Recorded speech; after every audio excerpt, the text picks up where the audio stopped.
Whether you think you can or whether you think that you can't, you're right. And I really love that because it got me thinking, because I was like, wait, whether you think, I was like, wait a minute, I got to read this again. Whether you think that you can or whether you think that you can't, you'll be right. And what that means is that it's your mindset that is really the thing that's impactful to you. So whether you're applying for a job or whether you think you can't or can't have a conversation about your salary, if you think you can't, well, then you're right. You can't. But if you think that you can, maybe you'll actually start to try. Great events create great brands. But pulling off an event that engages, excites, and connects audiences, well, that takes a village. And we're that village. My name is Alyssa. I'm Rachel. And I'm Felicia. And you're listening to Great Events, the podcast for all event enthusiasts, creators, and innovators in the world of events and marketing.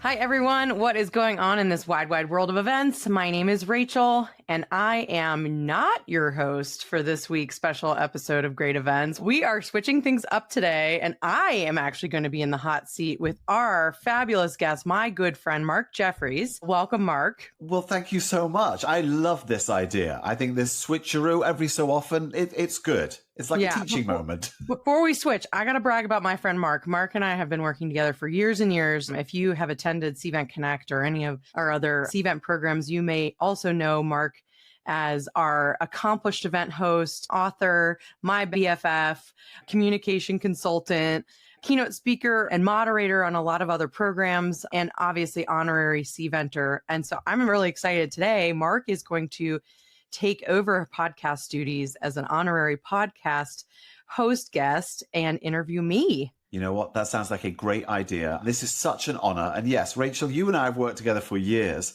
I'm right now in Barcelona where I'm hosting an event here, but it's the evening. So you know what? This is perfect timing. And I'm delighted to delve into your life story because, I mean, you have achieved so much and everyone has a story. Everyone has a background.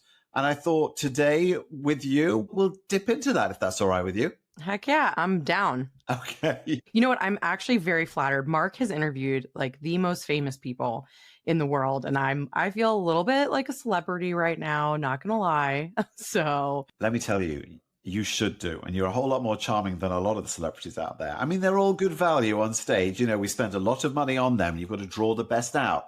But some are friendlier than others. But Rachel, this is going to be a real treat. All right, so we've got lots of things to talk about, but I guess it's always good to know, what was that moment? What was that moment when you realized in yourself, events, meetings, this entire industry, this is something I want to be part of? Yeah, there's a lot of moments, especially feeling belonging to the industry. But if I were to rewind time a little bit, the moment that I knew I wanted to do events was really in college. I had thought all of college that I was going to be communications and marketing all the way, PR major, thought I would go in that route. But I started doing side projects for my communications department. And so I started meeting with the dean of the communications school at Virginia Tech back about 2 decades ago. And she was trying to coach me because I didn't necessarily want to go into the hospitality school, but it was too late at that point.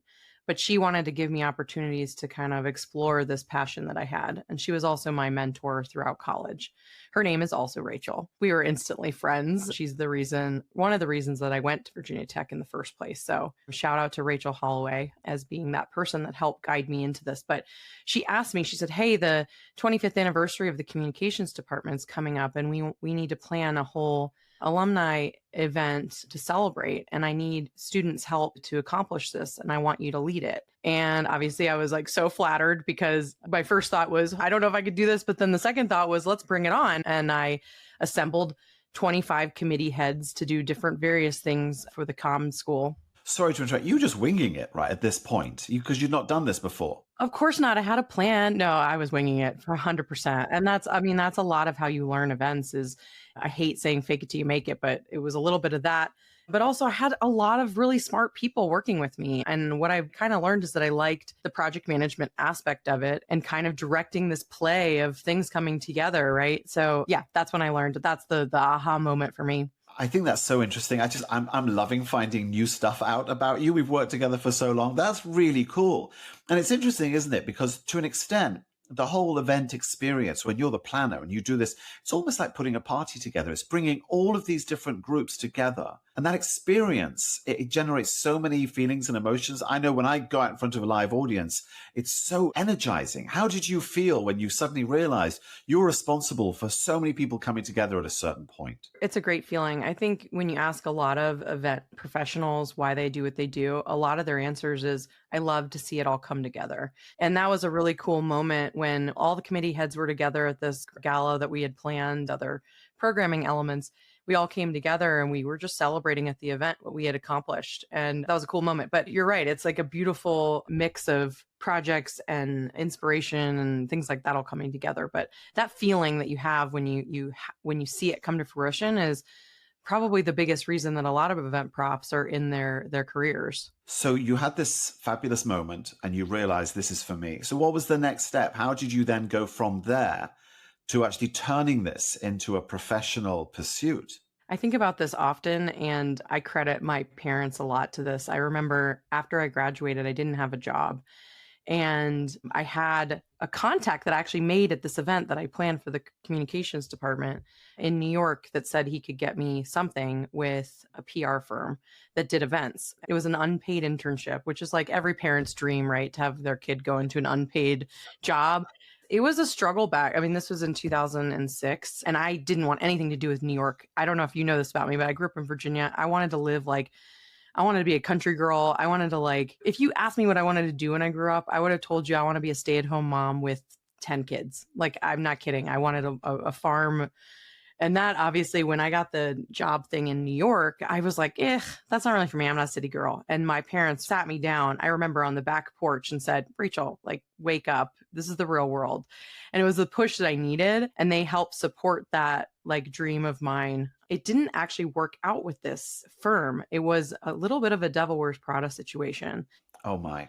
Yeah. I don't know if it was when that movie came out or not, but I was like, I will not let this city, these people win. I am better than this. I can do more than this. And I just set out to have a better story. I was just like, I deserve more than this. I want this really bad. And you kind of have to, in that grind of a city, you just have to make up your mind that you won't be defeated and you're going to win. And that's kind of where I started.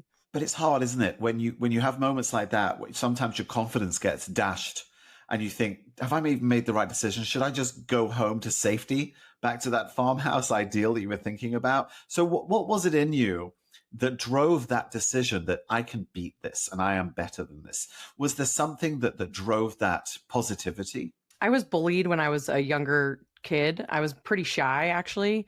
If you know me personally, it's not, you would be like, you were shy? No way. I was painfully shy until about college. Well, I kind of, in high school, I got a little less shy because I was doing a lot of student government type stuff and got me out of my shell. But I didn't want to be bullied. And I felt like I was in a bully situation and I was counting on myself. My parents were, and maybe it was just a little bit of the magic of living in New York City and thinking, I don't want to be chewed up and spit out.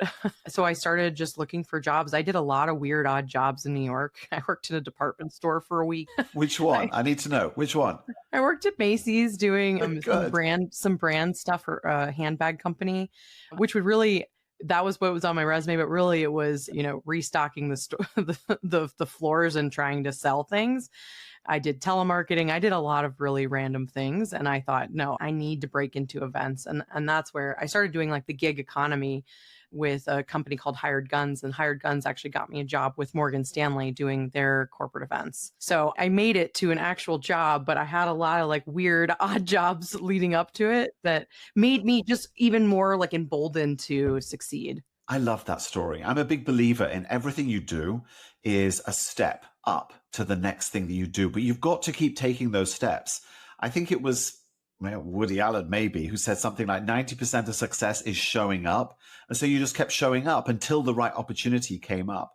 What advice would you give to people who are facing challenges and they think, you know what, I'm done. I can't handle this anymore. Is it a case really of fighting that internal negativity and looking for the next step up? I think it is. Honestly, it just comes from within a little bit.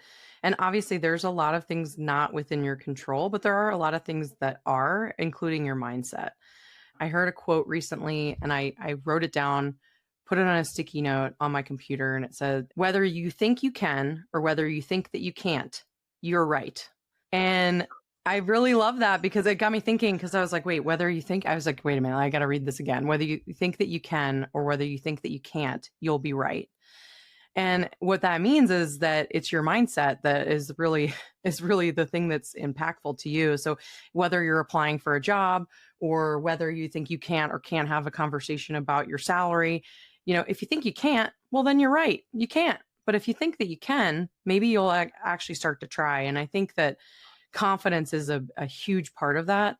And that's why fake it till you make it is said so many times, is like, you got to go in there with just a very thick skin and confidence level that I don't know where the heck it came from, to be honest. Like, I just invented it.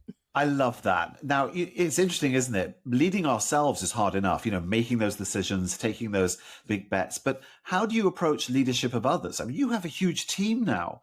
What advice or guidance would you give others on the topic of leadership and what you've learned?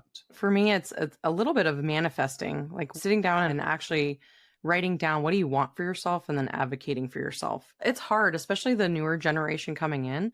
They don't necessarily even know what they want, and they don't really know what to ask for. And I think what they need to ask for is mentorship. So a lot of what I went into is I went in very curious, right? So I would meet with, when I was at Morgan Stanley, I asked a lot of questions like, why do we do this? Or can you show me how you're doing that budget? I'd want to learn. And I had a lot of great early mentors that would say, sit with me while I do my work. Literally, I would just sit next to them and watch them work, which sounds really boring, but they would help me learn their process just by watching, or they'd give me small tasks so that I'm a haptic learner. I gotta do it to learn it. I gotta touch it, feel it, see it, smell it, all those things to actually learn how to do it. I've always been like that in school. I was not a great student because I can't just listen to something and learn it. I have to actually get my hands dirty. So I would say get your hands dirty. And as far as leadership of the team goes, that's also how I lead them, is to dive into their shoes and what they're doing, learn how they're doing it, and then coach them on how to do it in a different way, if that's the career path that they're on. I think what's fascinating is how much somebody wants to learn. I remember years ago, before I even got into events, I was in television for a while. And occasionally there'd be an intern that would join us when we were going out to film something, do a shoot. And there was a difference between the interns that would ask a million questions and would help and carry stuff around, and the interns that would ask no questions at all. You could tell the ones that wanted to learn, the ones that didn't. How do you handle people within a team that just are showing to you that they don't really care? What can we do? Can you turn it around? Or is it sometimes better just to say, maybe this isn't for you? I think it really depends. Some people are introverts and don't go outside their comfort zone to ask the questions. But what I like to do is understand what actually does inspire them and ask them, hey, what do you want? I've had a lot of people come in. The events career is very hard. It is stressful. We have a lot of mental stress. Mental well-being is a huge topic in our industry. Just the fact that it's the 5th most stressful job that we keep talking about, even above a CEO's role, it's real and it's not for everybody. And so for the people that are sitting there and not doing it or not asking questions, or they're not curious, maybe it's not for them. And those are hard conversations to have. But maybe they don't even know where to start. So before you just dismiss them and say they can't do it, I've taken the approach of maybe they're doing it because they don't know what questions to ask, or they don't know where to start. And so starting with the baseline of, hey, what do you actually enjoy about what you're doing currently? And when you start, it's very administrative. Honestly, this job can be very administrative at any level that you're at. And maybe it's they just need to push through that initial, hey, I have all these administrative projects to do. Maybe I just push through this and learn a little bit more and learn a little bit more. And then they find their passion. Or maybe they're just cool being an event producer at the AV level, and that's what they like. That's okay. Not everybody wants to lead a team of 30. Not everybody wants to do budgets and projections and do that at this level. Some people do want to be event designers where they work on the creative side of it. And that's cool too. There's many different avenues that you can go. And I don't think stifling immediately saying, oh, well, they're not cut out for this is my style. My style is to figure out what avenue they prefer to go down, because there's so many different ones you can do in this industry. When we work together, you always come across to me as this wonderfully just strong woman in the industry. What does it mean to you to be a woman in the meetings and hospitality and technology space? I'm very proud of this industry. I think it doesn't get the recognition that it deserves. Honestly, we like to say it's the biggest industry you've never heard of. And we joke that people call us party planners or things like that. And we're not, we're very strategic project management, experienced designers, business drivers for our companies. And I guess for me, when I see those other people staking their claim in the industry, talking about ways to move forward, talking about ways they've made impact for the greater good. Like, I know a lot of times we don't feel like we're solving the world's problems or we're saving lives, but sometimes we are impacting the events that make those conversations happen, right? Like, even concerts or the UN events that happen, like there's people behind the scenes making that happen. And they are changing lives.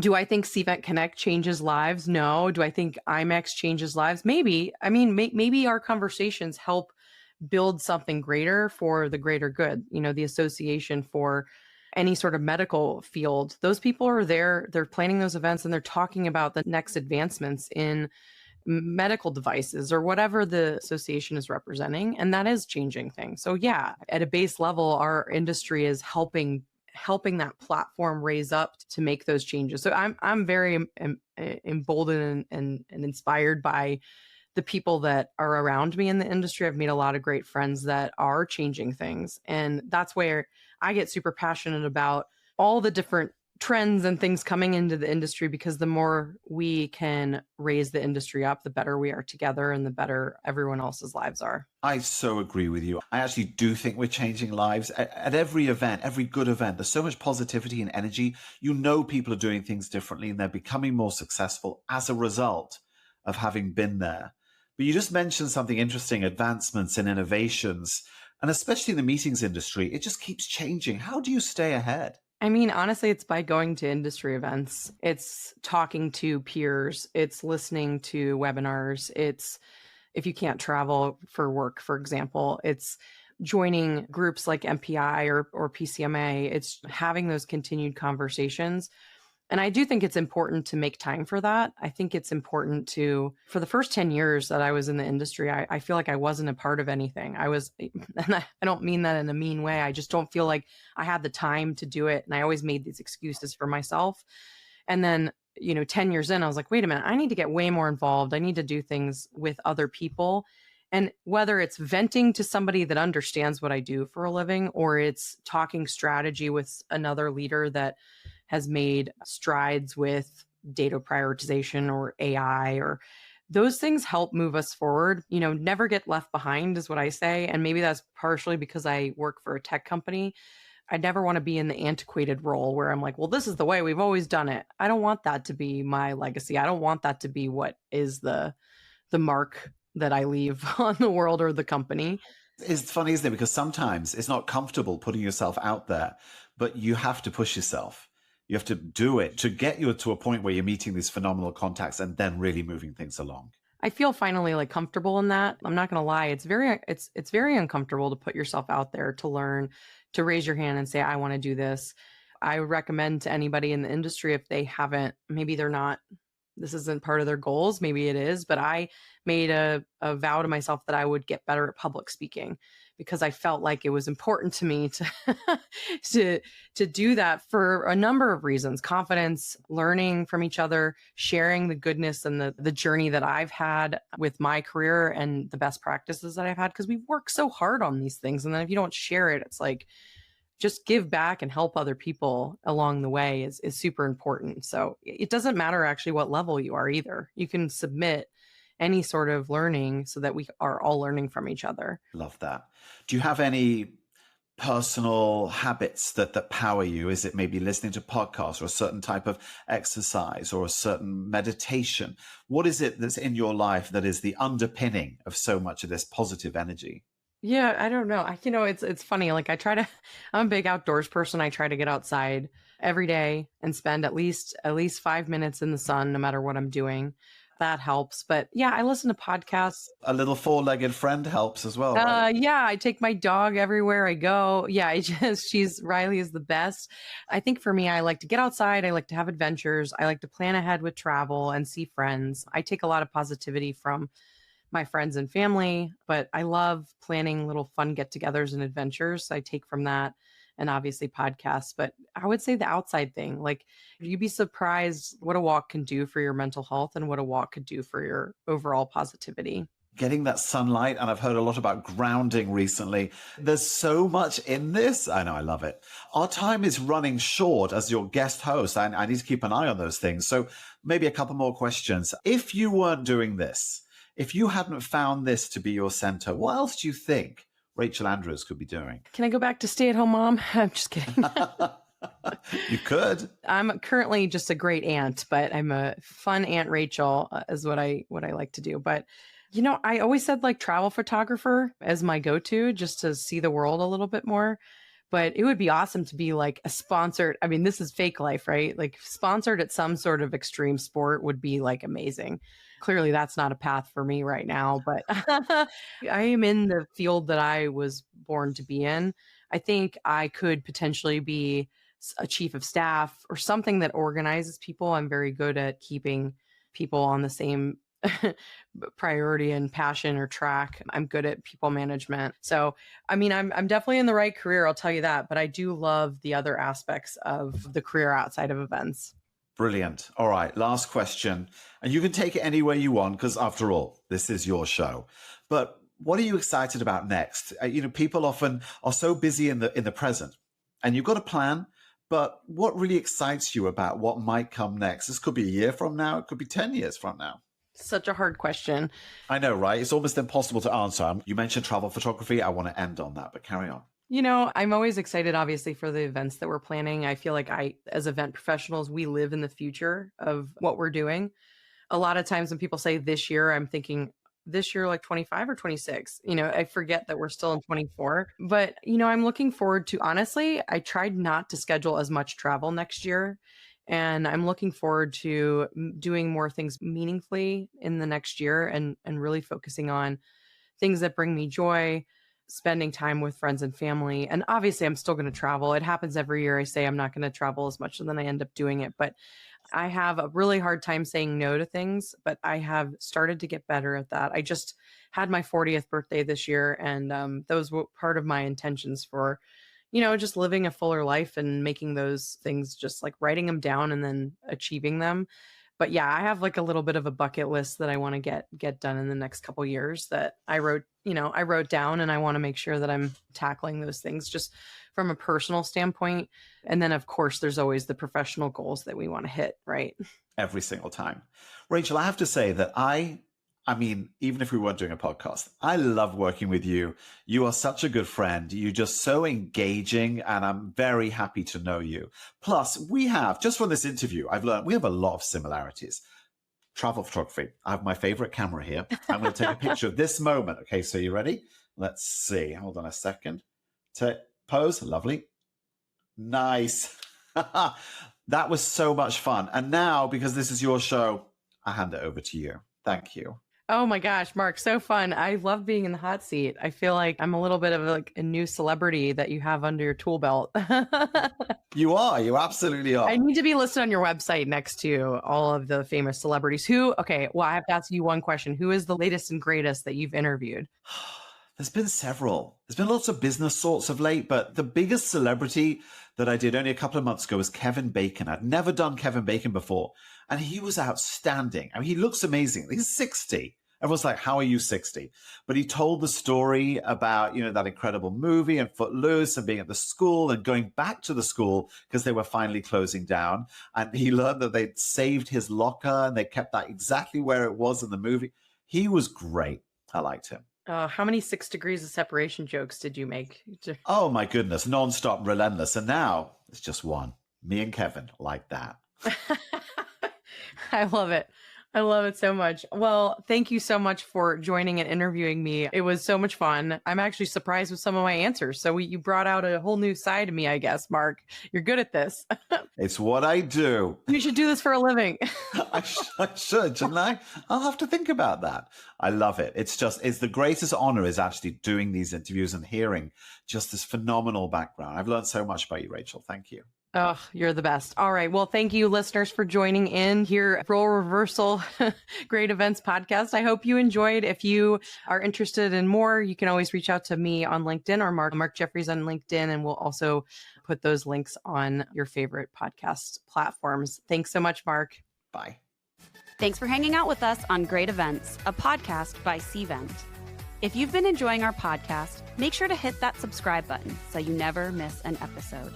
And you can help fellow event professionals and marketers just like you discover great events by leaving us a rating on Apple, Spotify, or your preferred podcast platform. Stay connected with us on social media for behind-the-scenes content, updates, and some extra doses of inspiration. Got a great story or an event to share? We want to hear from you. Find us on LinkedIn, send us a DM, or drop us a note at greatevents@cvent.com. Big thanks to our amazing listeners, our guest speakers, and the incredible team behind the scenes. Remember, every great event begins with great people. And that's a wrap. Keep creating, keep innovating, and keep joining us as we redefine how to make events great.